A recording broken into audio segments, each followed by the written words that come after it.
তো আমরা এখন দাঁড়িয়ে আছি টাঙ্গাইল জেলার গোপালপুর থানার হেমনগর ইউনিয়নের শাখারিয়া গ্রামে।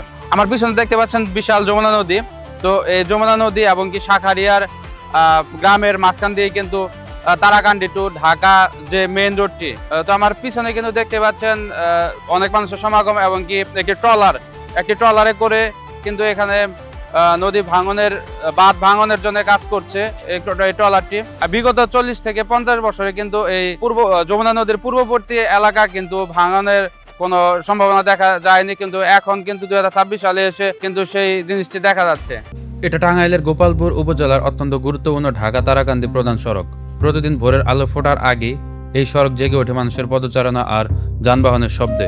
স্কুল কলেজের শিক্ষার্থী, চাকরিজীবী, কৃষক, ব্যবসায়ী, রোগীবাহী অ্যাম্বুলেন্স সবাই নির্ভর করে এই একটি সড়কের উপর। কিন্তু আজ সেই গুরুত্বপূর্ণ সড়কটি দাঁড়িয়ে আছে এক নীরব আতঙ্কের মুখোমুখি। যদি যমুনা নদীর ভাঙনে এই রাস্তাটি বিলীন হয়ে যায় তাহলে মুহূর্তের মধ্যে বিচ্ছিন্ন হয়ে যেতে পারে গোপালপুর সহ আশেপাশে বিস্তীর্ণ এলাকা। এই ভাঙ্গা যদি রোধ যদি না করার চেষ্টা করা হয়, এমনকি যদি না করে, তাহলে দেখা যাবে এই যে শুরু হয়েছে রাস্তার পূর্ব পাশে যে বাড়ি ঘর আছে, এখানে হাজার হাজার বাড়ি, এখানে অতুলনীয় ক্ষতি হয়ে যাবে। আর সেই সাথে দেখা যাবে কি যে পাটের জমি আছে, বীজতলা আছে, সেই সাথে ভুয়াপুর থেকে শুরু করে গোপালপুরটা আছে, কালীহাতি আছে, ঘাটাইল আছে, এই সমস্ত এলাকা দেখা যাবে প্লাবিত হয়ে যাবে। এক রাত্রির ভিতরে দেখা যাবে যে আমরা যারা আছি কোথায় যাব, কিভাবে যাব, কোথায় থাকবো সেটার নিশ্চয়তা নাই। তার কারণ হলো কি, যেহেতু যমুনার পানি, এত রোধ করা তো খুব কঠিন। সেই সাথে সেইভাবে যদি এই বাঁধটা সরকারের কাছে আকুল আবেদন থাকলো, আমাদের এমপি মহোদয় জনাব আব্দুল সালাম পিন্টু সাহেবের কাছে আমাদের করজোড়েভাবে অনুরোধ রইল যে যাতে করে ওনারা সরাসরি এমপি সাহেবের কাছে আমার একটা আকুল আবেদন, সেটা হলো কি সরাসরি উনি আইসা নিজে তদন্ত করে দেখুক যে কোথায় ঘাবলা হইতেছে না, কোনো কিছু কাজটা সুষ্ঠুভাবে সমাধান হইতেছে কিনা। এই জিনিসটা ওনার কাছে আকুল আবেদন আমার।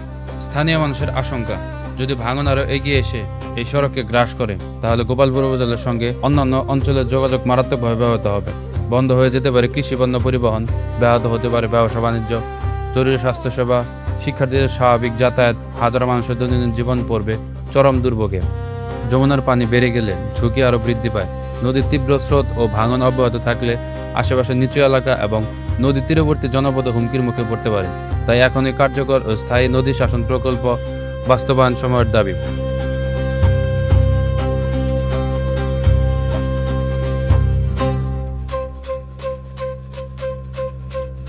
আমাদের তারাকান্দি ভুয়াপুর এবং আমাদের একটি বাজার আছে নলিন বাজার, এই জায়গাটা ভাঙলে আমাদের হাজার হাজার বাড়ি ঘর ধ্বংস হয়ে যাবে এবং হাজার হাজার বিঘা জমিন বিলুপ্ত হয়ে যাবে। অর্থাৎ আমি মাননীয় পানিমন্ত্রীকে আহ্বান করছি যে এই বার্তাদান কঠিনভাবে দেয় এবং সে নিজে এলাকার এই এলাকার আমাদের হেমনগর ইউনিয়ন, এটা গোপালপুর থানা হেমনগর ইউনিয়ন, এই এলাকার চেয়ারম্যান এবং এমপি সাহেব আব্দুল সালাম পিন্টুকে আমি আহ্বান করতেছি বার্তাদান জরুরি ভিত্তিতে ইমার্জেন্সি কাজ করে এবং বার্তা ফিরানোর জন্য ফিরাবো আল্লাহ তালায়, কিন্তু এমপি সাহেবের রসুলায়। এটা আমার আহ্বান। আমরা খুব আতঙ্কে আছি, সারা রাত ঘুম নাই এই বাঁধের জন্য এবং জনসাধারণ এই বাঁধ রাত্রেবেলা পাহারা দিতেছে।